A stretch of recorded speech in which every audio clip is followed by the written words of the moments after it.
Those of you who are regular at this festival will know that for the last, I think, 15 years until 2 years ago, every Jaipur we had a wonderful session, usually on Pahari art, by the great B.N. Goswami, who we regarded as our sort of in-house art historian. Goswami sadly passed away a couple of years ago and has left a gaping hole in the heart of the festival, but we have, to fill that heart, a new generation of historians on Pahari painting. Certainly my favorite moment in the whole history of Indian art. And these guys have been working, Debra Diamond, who will be known to many of you for her wonderful Garden and Cosmos show, which revealed for the first time the Man Singh paintings from Jodhpur.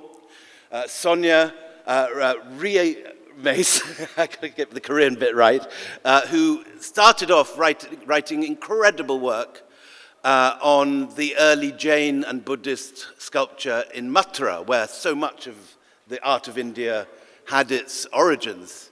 And has since gone on to do other wonderful projects on Cambodia, and now has worked with Debra, and this is the first time it's being revealed in public, the new generation of scholarship on Pahari painting, art and stories. This is apparently the first copy off the press, not sadly yet available at the bookshop, but will be shortly, connected to an exhibition which is going to be at Cincinnati? And Cleveland and Washington, D.C. over the next few months. So those of you who want to go to Trump land, there is one thing to recommend it now. So I'm going to let all these guys show their slides and tell the story. Naman Ahuja, who is our new B.N. Goswami, our in-house art historian genius, is going to chair this session. And I'll come back on to do the questions. So please, a big round of applause for this very, very exciting premiere of this new scholarship. Well, thank you, William, and welcome. I'll try and channel Professor Goswami as best I can, but I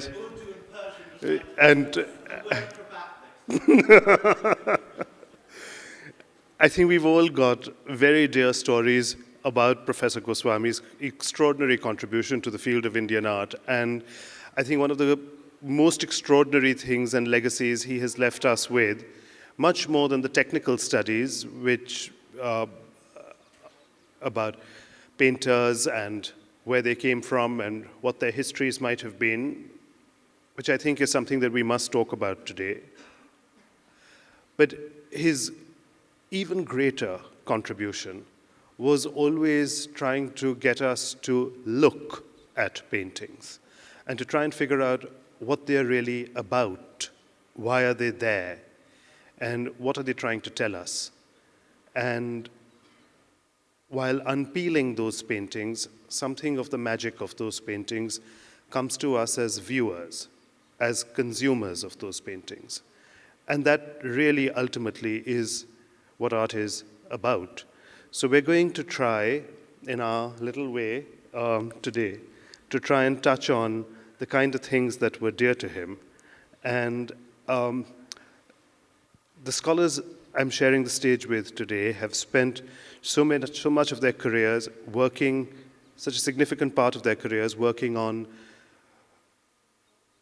extraordinary details to be able to flesh out and build upon the many things that he had put us on a path toward.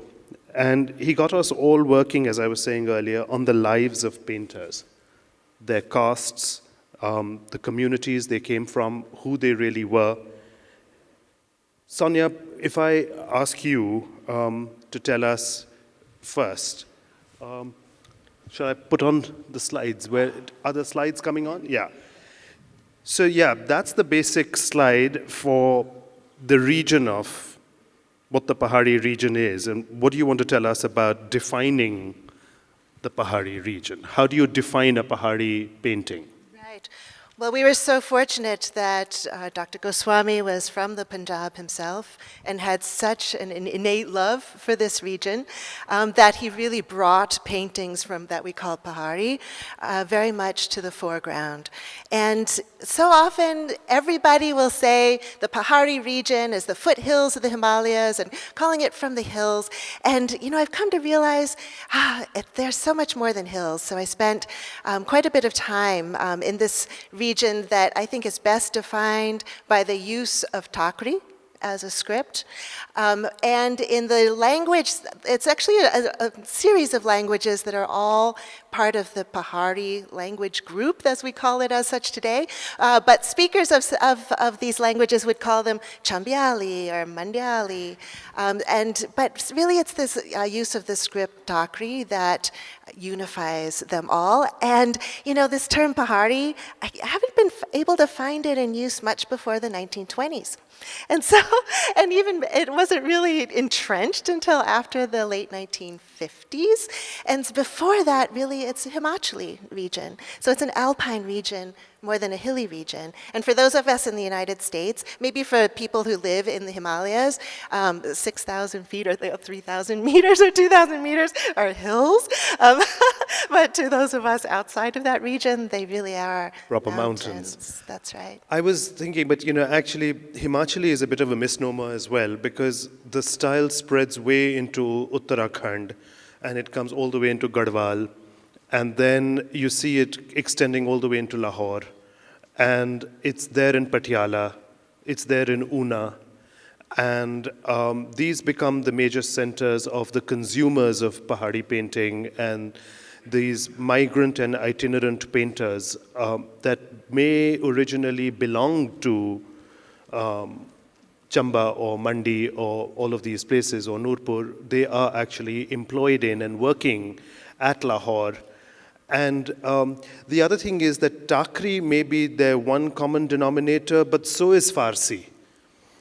And I think that Farsi base that they all have as their bilingualism that defines them is also something that defines them. Their bilingual capacity is an intrinsic part of who they really are.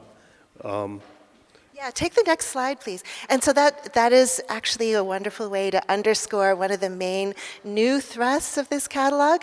If you want to click to the next slide, is that we've taken Dr. Goswami's incredibly revolutionary and foundational work on the genealogies of the families of painters and built upon that. And our team included Padma Shri Vijay Sharma, who you see in the middle with a couple of pandas here at Haridwar.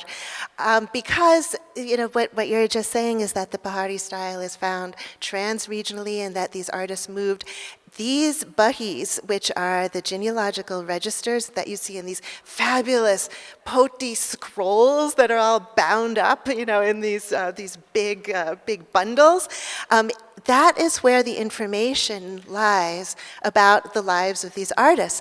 And Dr. Goswami really focused on the family of Pandit Seu and Nainsuk and their direct descendants and relatives. But what we've found is that there are exponentially more numbers of artists whose names are all there, but we just don't have them connected with specific paintings. But we know they were working, and they work all over the region, and they also record that they're working in places outside of their home colony or their home village, and that they were moving around an extraordinary amount. And I think this is another thing that defines Pahari painting, is that it's so much more cross-regional, trans-regional than painting in Rajasthan or among the Mughals even, which the Mughal courts moved around, but the artists tended to stick with the courts, whereas the Pahari artists were just going from many, many different places, one to the next.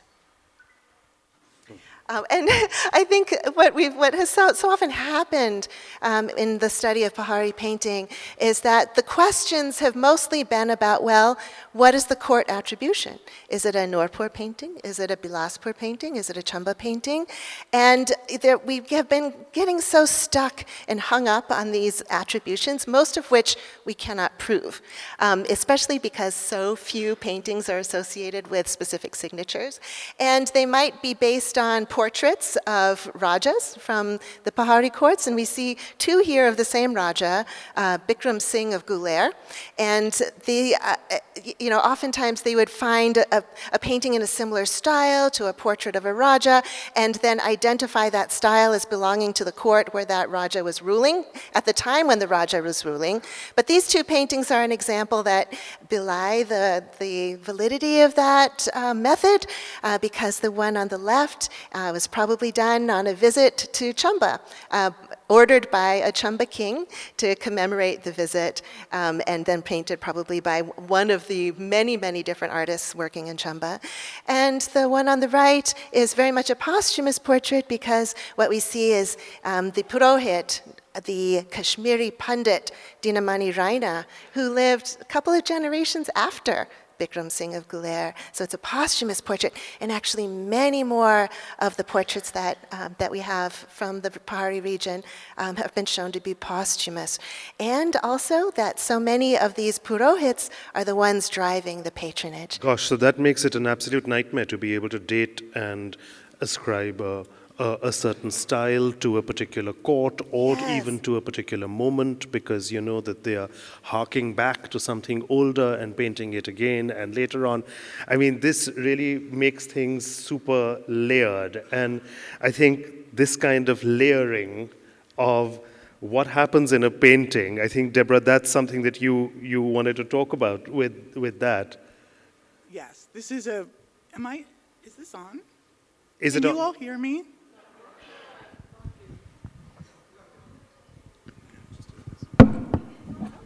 Okay, now it's on. Okay. So Sonya had spoken a moment ago about artists in the Pahari, so-called Pahari region, being more mobile. And one of the things that we've learned from one of our gurus, Pandit Sri Vijay Sharma, is that in the Pahari Hills, many artists lived in parganas or districts or residential areas with their families, and ones who were intermarried. And so that they went out from these districts or enclaves is good. They went out from these enclaves and would work for different patrons, usually Rajas, in different courts. And when they were in their home parganas, they were trained in many different styles. So I really love this particular Ragamala painting. It's Hemla or Himal, which refers to the Himalayan region, because we can sense here an artist who is trained in many different styles and then makes it his hallmark to combine them.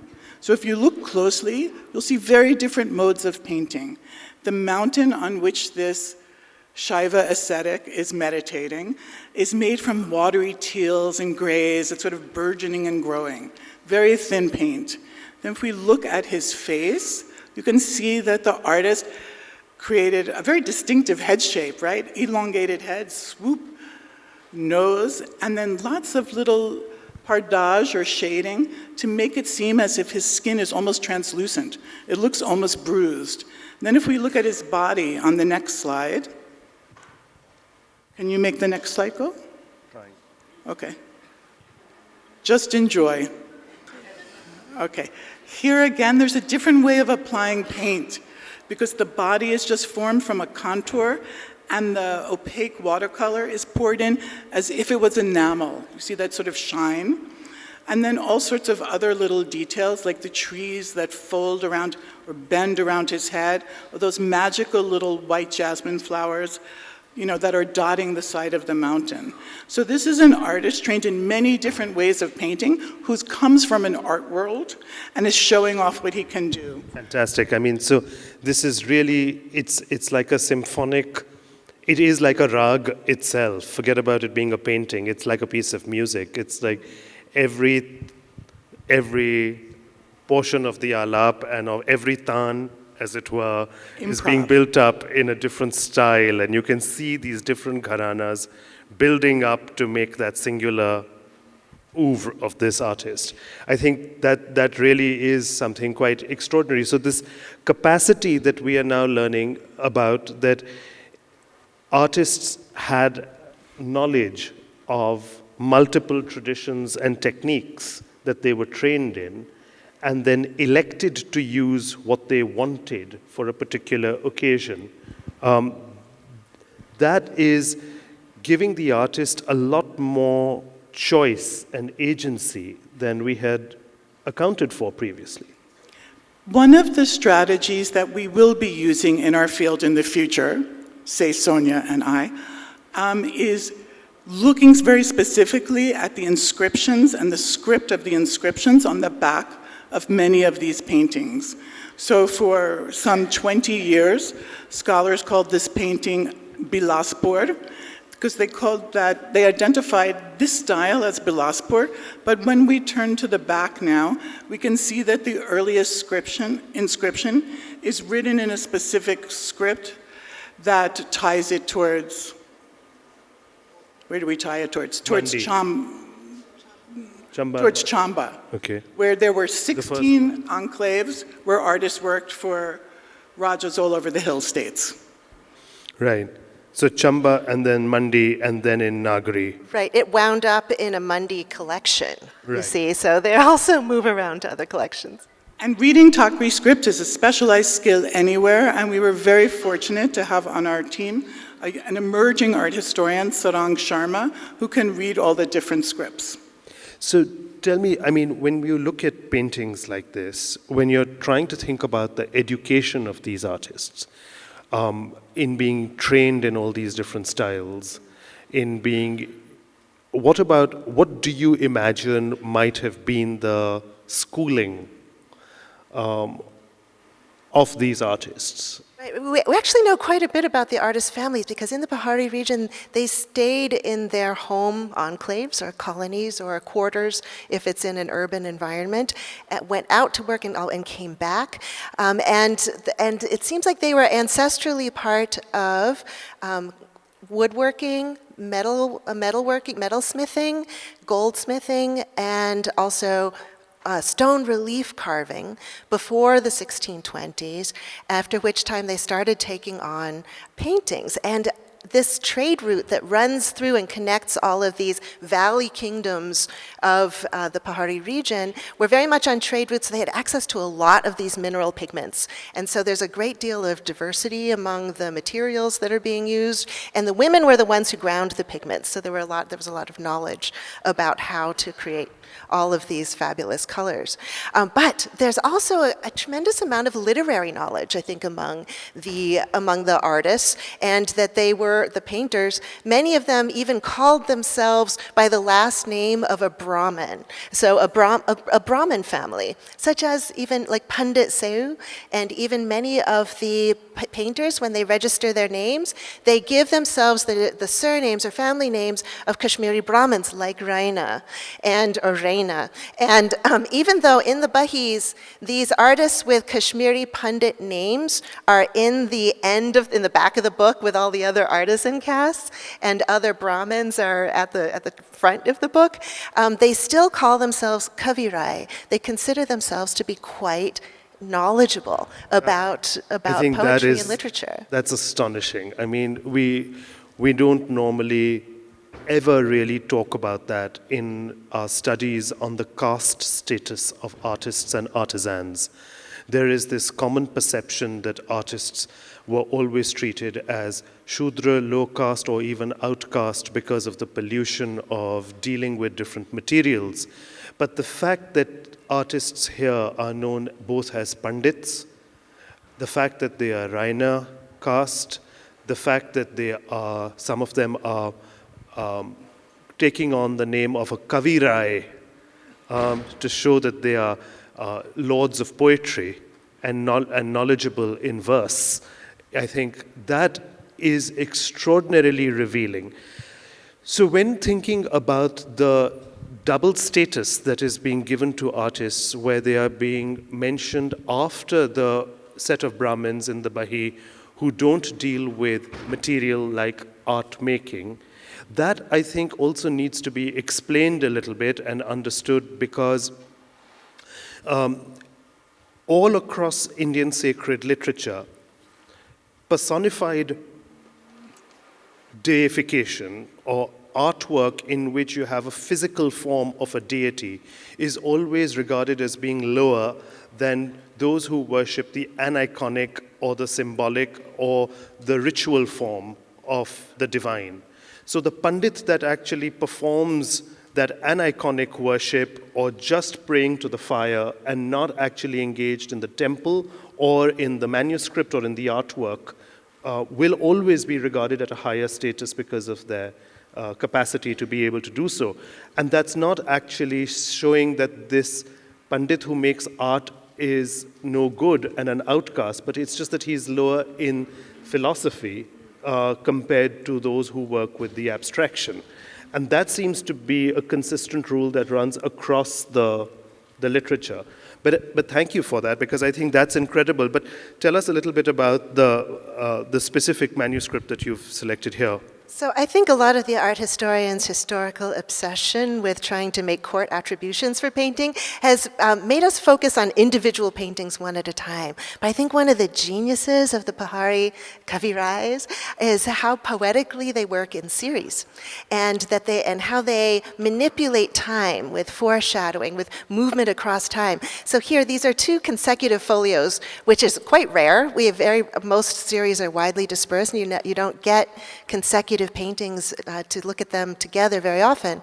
But the one on the left with the mauve pink background shows the hero of a romance called the Madhavanala Kamakandala, which is a romance that is in it's in Awadhi, so not in a Pahari language, written by a Muslim poet in the 16th century, but retold and very popular in this region. And here Madhava is just doing his morning singing after bathing, and you see the women come drawing water, and then they stop to hear what he's singing, and then they're so arrested by it, they drop their pots. And in the next painting, they are as though hypnotized, and they listen to him, and some of them faint and pass away. Others have to take off their jewelry. Others have to take off all their clothes. And, so it just kind of, over the course of just these two paintings, the swell of emotion and tension just continues. Can we have the next slide, please? And so it's interesting because on the back, you have this Awadhi lyric poem written in Takri script, okay? If you don't read it, you don't recognize something exciting, which is that the ideal king, King Vikrama of Ujjain, there's something added after his name in the text. And the scribe has added the surname Sen, which is for the Mandi rulers. And so this is probably a painting made for the Mandi king. And this has always in previous literature been attributed to Bilaspur, because as you see, Ishwari Sen of Sirmaur had it in his personal collection. And so everybody thought, well, it must have come from Bilaspur since it belonged to him. And that is mostly how these attributions have worked, is that whoever owned it last, that painting belongs to that place, but they would have changed hands quite a bit. Shall I? Yeah.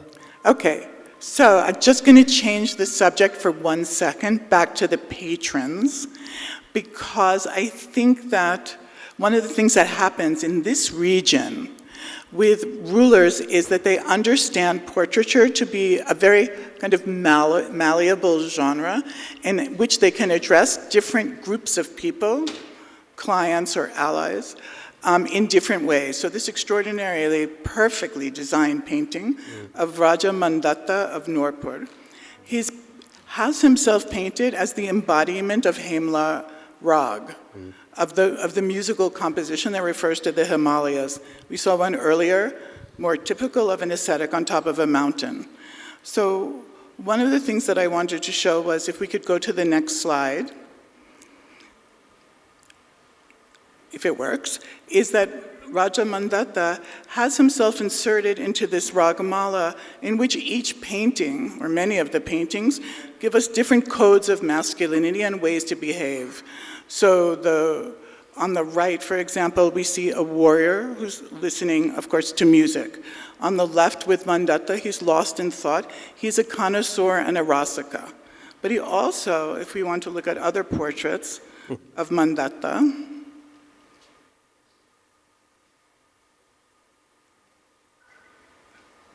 oops, it's gone too far.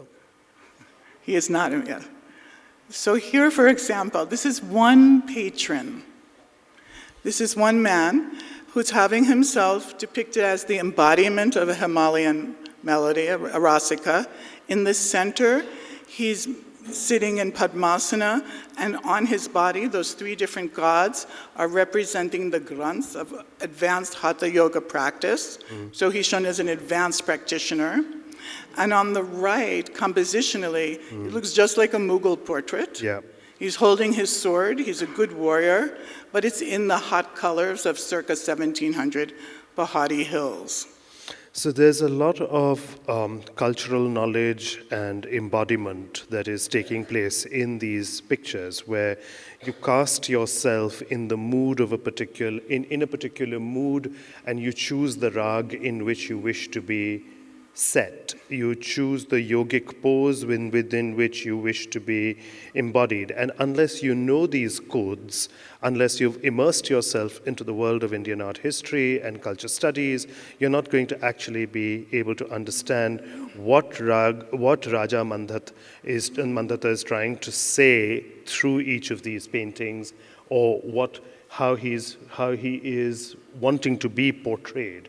Exactly, and we also get a better sense of the different polities or power players on the ground, because he's addressing different audiences through this form of portraiture on paper. So coming back to sort of a formal analysis of these things, I wanted to go back to some basic things, like looking at color as a communicator, form as a communicator, paring down the noise to be able to communicate as simply as possible, using landscape as a metaphor very consciously to be able to say, okay, no, I don't want the 150 details to be able to communicate a portrait, but I want to be able to communicate a portrait very solidly and clearly through certain key elements. And the choice of the elements, each one is a loaded symbol. The heavy, dark tree, the lighter green and sprightly tree. Once we've actually started reading Pahari painting and the layers of meaning that are being associated with all the elements in the picture, you can realize that a picture like this is very deliberate. It's not just Radha and Krishna embracing in a landscape. It's actually the two trees which are framing and are embodying the energy of Radha and Krishna that construct the two in their unity with that frothing riverbank and that burning ground below them, where everything there is then quite a deliberate choice of the painter. This is not just somebody who's working. Can you go back? I also want to add that if you had this painting here, and you were a rasika, you would pick it up individually and look at it. And as you lifted it, the gold on their jewelry, which is pricked with a tiny point, and the beetle wings that are emeralds on her jewelry would flicker. So there's a sense of movement and motility as you bring this that really emphasizes that sort of presence. Yeah, Okay. yeah.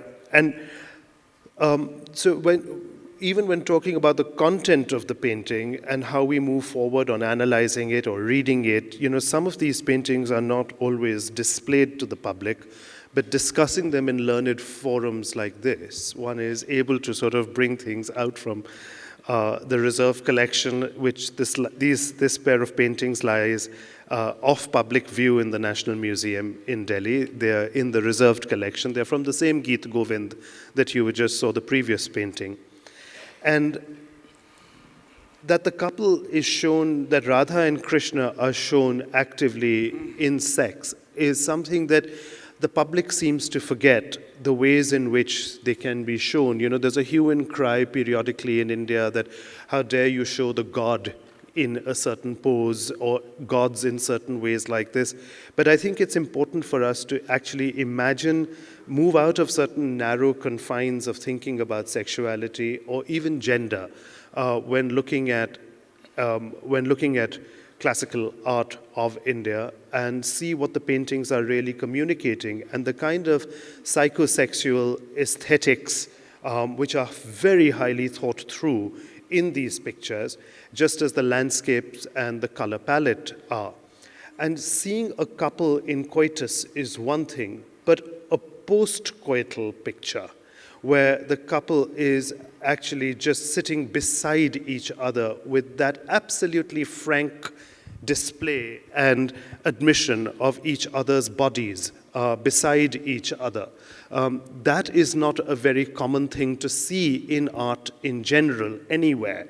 And for an artist to choose such a moment in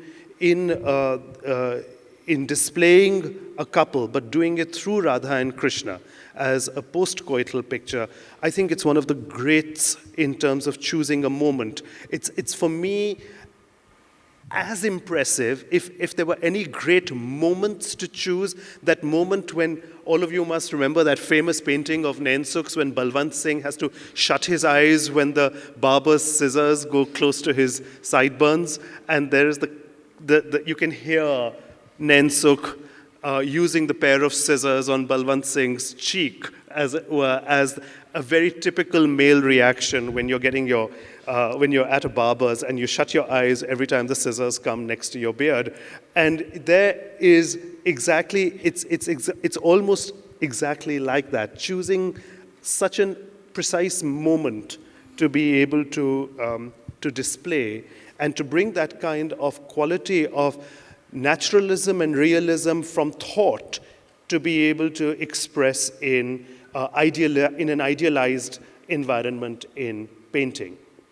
So casting something very natural in a divine language makes it something archetypal, makes it something that can influence society because you're using the mundane, but you're casting it in a spiritual lens.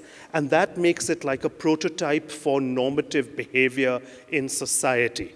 And that's, I think, the larger question that we really need to look at as to what these paintings are trying to communicate to us. When they show this kind of romance where you identify with your partner to an extent, taking it even a step further, it's not just a post-coitus picture, but it's actually a picture where Radha has become Krishna and Krishna has become Radha. They've become each other. So it's not just a painting of cross-dressing where Radha is wearing Krishna's clothes and Krishna is wearing Radha's clothes, and Krishna is now the demure, shy figure lifting his eyes up to be able to boldly look at Radha, who is going to seduce him. But it's not a role play, it's actually a deep identification with the other that the painter is now communicating to us as the two trees come into each other. I think it's exactly this kind of thing that then is brought into royal portraiture, and it's these models that have been set up through these archetypes that have got created in sacred literature. And so you have this extraordinarily charming painting in a private collection in the Gursharan Sidhu's collection, which actually shows a newlywed couple, and she is the very shy bride as he reaches for her nada, her drawstring of her pajama, and he's going to undo it. And as she's embarrassed, she doesn't want him to see, she shuts his eyes. Look at his gold drawstring tying his drawers up over there, and if the drawstrings are all over this painting, the artist really wants us to know that's what it is. And he creates this landscape in the distance, And hey presto, he makes sure that the tie back, the string that keeps the curtain up, that reveals the vista, the gushing vista beyond, is actually held up by a drawstring, which hangs right in the middle of this painting, and making it so clear that the whole painting is about the seduction and the untying of the knot and the revealing of the landscape beyond. Now, it's picking up these motifs. The artist is doing something here. He's got there's a brain, he is a Kavirai, as Sonya was saying. That he knows how to use poetry, but he's using the poetry through the language of the visual. And he knows how to translate the metaphor into a work of art. I think these Pahari paintings, therefore, when you're looking at questions of how romance plays out and what moods play out, we've all in Indian art studied the motif of the Shalabhanjika as the harbinger of spring and of fertility, and bringing that motif in. Using the Pratap Chand, the Raja of Lambargaon, turning into a Shalabhanjika, I think is quite a challenging picture for us as a result. To think that here is a man who doesn't stop being a man with that sprightly mustache that's turned up at the corners, but the jewelry and the specific shade of the pink dupatta that he wears around him, and the way that he reaches out to the branch which he is going to break in that landscape, does make us question whether the anxieties that we think about sexuality and gender normativity, how are these paintings actually responding to that? Are they actually giving us different definitions of masculinity and what a man is capable of, or what a woman is capable of in their different artwork? And I think these are the kind of questions nowadays that so many of the other panels in the Lit Fest this year are dealing with issues of gender and sexuality across the board. And I thought that it might be a good idea to toss in some of these extraordinary Pahari paintings, which actually deal with these very complex questions. So it's about the identification with the other, but it's also about the requirement to be able to embody the other in so many of these pictures. It doesn't stop being the other. There is always a line in these pictures. Your identification is not ever so absolute that you have transformed, that you've lost yourself, your own gender boundary. But I think there is something about that migration that these pictures seem to be able to communicate. And they're doing it again and again through different devices. I mean, so talking about these kinds of issues, Debra, I mean, this is a picture that you have in your museum, right? Very fortunate to have this sort of extraordinary, lovely little beautiful drawing. So there's a lot here about gender and sexuality, but also humor and oral traditions. This is a painting of Ganga sitting on the shoulders of Shiva, and we've seen thousands of representations of teeny tiny little Gangas very decorously sitting in Shiva's jatas, but here she becomes life-size, which I believe has sort of two genealogies. I mean, one is there's a history of Shiva and humor, so that the laughter is for the sake of, oh goodness, we can see that on the walls of Khajuraho, where there's a pun, circa 1000, written into the wall of conversation between Parvati and Shiva. Here, Ganga, life-size, very naked, pressing against his jatha, the Ganges water spurting out of her, or perhaps his head at this moment. And there's a related drawing, a later copy of this, in which it says, "May the laughter of Shambhu be for your auspicious grace." So we have that history. But it's also like a very Kangra, Sansar Chand period, sort of extraordinary drawing, where the artist has used the white paint that they usually put down to smooth the paper, but made it a bit more opaque on their bodies, so we get a sense of their flesh. He's taken his brush, he's pressed it, lifted it so that the contour lines bend and fold, so that she seems light and he seems very gentle, and then it's set within the Himalayas. So it's got all of these things at once, sort of sexuality, Absolutely. humor, and elegance. Yeah, it does. Elegance that B&G would really have loved. Yeah, I mean, the quality of line and movement and the shift in the body and the pose, it is quite remarkable. But I've never seen a Ganga being shown naked like that in this way. I mean, it is absolutely unique, this.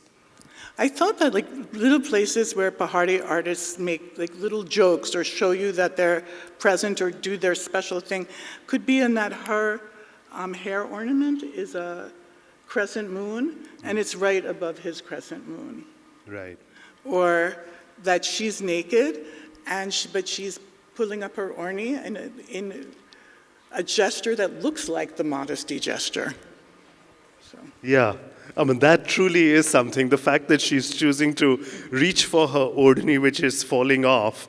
I know in the middle of all of this, while the rest of her lower torso is the way, it's like that other picture that I was showing where she's concealing his eye. I mean, there is this requirement for modesty somewhere. And that I think is one of the charming aspects of these pictures, that they don't break the boundary. There is something normative that they know about, and they know they are transgressing something normative. Well, this goes to the importance of Tantra in this region as well, and how many of these Tantric Devis, like Siddha Lakshmi, sit on the shoulder of Shiva, Right. life-size like this. Right. Yeah. So I think the fact that they hold a certain allure and charm and they're able to do this is not because... So this is why these kind of pictures, I mean, they really are pushing. You don't know whether you're looking at a Shiva or whether you're looking at a Shakti in a picture like this. It's a male body with the way it's hirsute, but you know that it's also slightly, that there is no male genitalia that is visible. There is something about the whole picture which is Shiva because of the third eye and the crescent moon and the dreadlocks. But at the same time, there's something about the face which is so feminine, and it's like a Kali with the mouth open and the tongue coming out. So there is something which is deliberately trying to create something of a composite being, which I think is deliberately playing on our sense of what is normative in order to be able to see what is being transgressed. Because if you don't have a boundary, you will never know where the boundary is being broken. And I think, I think it's these kind of fun things that these artists tend to play with. I'm going to ask you, Debra, to tell us a little bit about this painting, which I think has really caught the public imagination of late. And can you tell us something about this? Okay.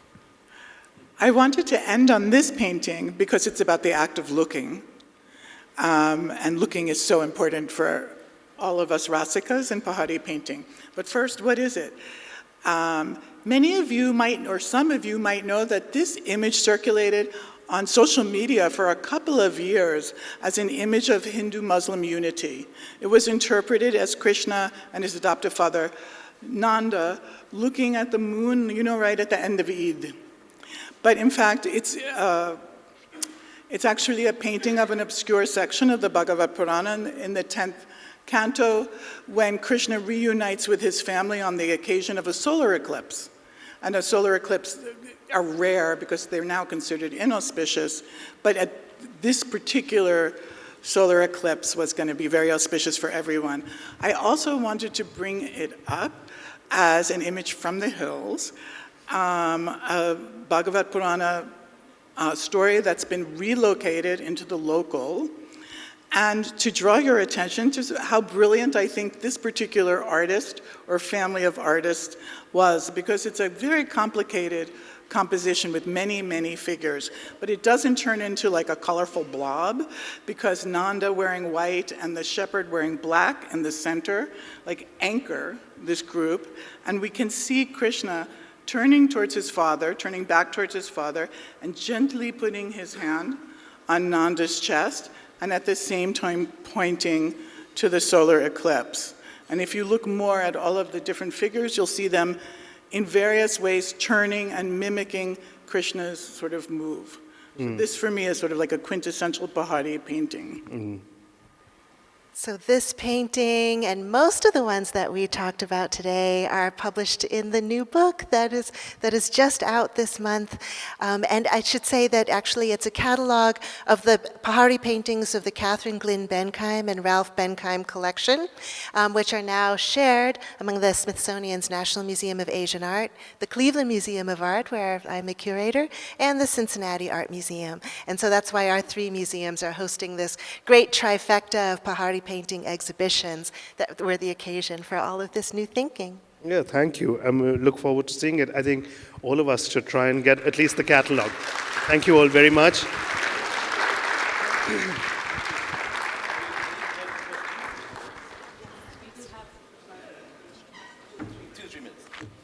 I thought there was absolutely no hope that we would be able to match BNG on Pahari painting, but over the last 40 minutes we've had an astonishing rewriting of Pahari art history. New patrons, new subjects, new concerns, new ways of looking at the whole field. I mean, I can't wait to read this now. It's, I mean, all the things that we saw BNG take a massive leap forward from the work of the generation of Archer and so on, and the major transformation that he made of the subject.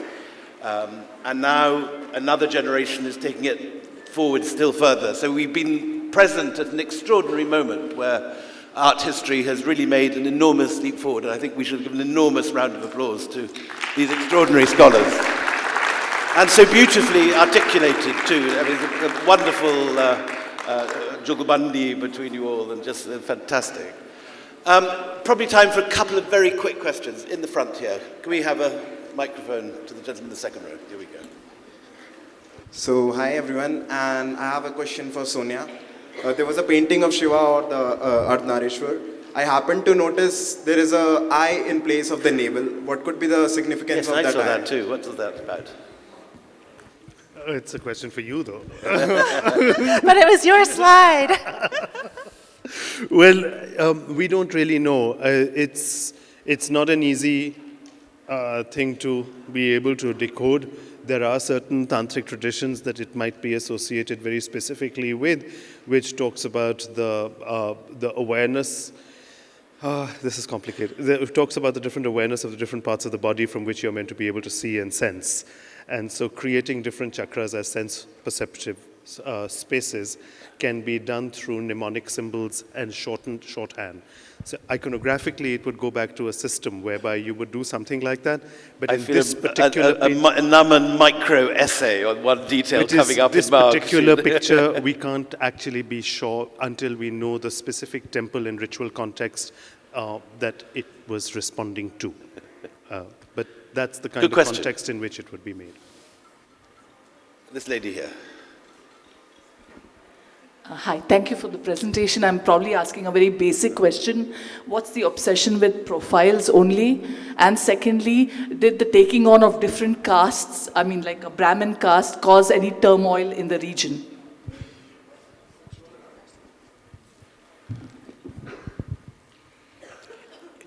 Indian art has a very long tradition of using profile figures, but I have to note that Himachal Pradesh and the Pahari region has a 1,000-year history of art and architecture. But painting on paper, which comes to the hills in around 1620, comes because of the impact of the Mughal court. And in the Mughal court, profile figures are associated with high caste, wonderful people. And just to take that forward, because it's obviously something which is very contentious, and BNG had a particular position which some resisted. How much do you think Mughal painting is a model for some of this? And how many of these artists have access to Mughal paintings which they're looking at or training? Well, it's a double question, right? It has to be asked both ways around, because the very foundations and the nature of the Mughal atelier is so hybrid. And the minute we now start looking more and more at Lodi period painting, we realize that how many regional painters had actually gone to work in the great atelier for Akbar at the time of the Hamzanama. And when you start disaggregating the motifs in the Hamzanama, you actually can link them with so many different little principalities all over northern South Asia that the Mughal atelier is itself a composite. And then when you see these ideas, were they they're bringing going artists back, from the hills? Pardon? Including artists from the hills, because that Devi Mahatmya, which lies in the Simla Museum, is a very particular and interesting thing, which has all the metaphors of the that you associate with the Chaura Panchasika and with with Sultanate period painting, and you actually see, even if you look really hard, you'll even see certain metaphors which are there in Pala period painting, in the way they make certain painterly shorthand of things, and it's there in that manuscript, in that Devi Mahatmya. So I think there are major continuities in the communities, and coming to the other, so the profiles do become really popular in certain times, then they go back down, and three-quarter profiles become popular, then full 90-degree sharp profiles come right back. And so one great moment for the complete profile to be seen in art is, of course, Shah Jahan, who refuses to ever be portrayed in any other way but the full profile. And that sets a kind of an imperial benchmark. Kumaraswamy wrote an important piece about this business of showing how a complete profile allows you to draw the essence of a person best. And so it was preferred for certain occasions to be able to show the full profile. Now, I don't know what others have to say about Well, maybe I'll go ahead and address the second half of your question about caste. And in fact, this is something that's a key element in the recent PhD dissertation of Sarang Sharma from MS University in Baroda. But did it cause turmoil? Well, it didn't so much, because even those artists who styled themselves as a Brahmin caste name, they ritually functioned as the artisanal caste. So it's not as though someone from a lower caste is climbing to a higher caste. It is more instead that they're taking on the name and style of a Brahmin Pandit and the learning and the literacy of Brahmins, but they are still at the back of the book in the Bahis, and they are still intermarrying only within a very tight artisanal jati. I think the full repercussions of some of these revelations that we've had today will be running on in sessions in future Jaipurs, I suspect. So this is the first opening salvo of the next generation of Pahari scholarship. Please give a wonderful Thank you. round of applause to these extraordinary scholars. Well done.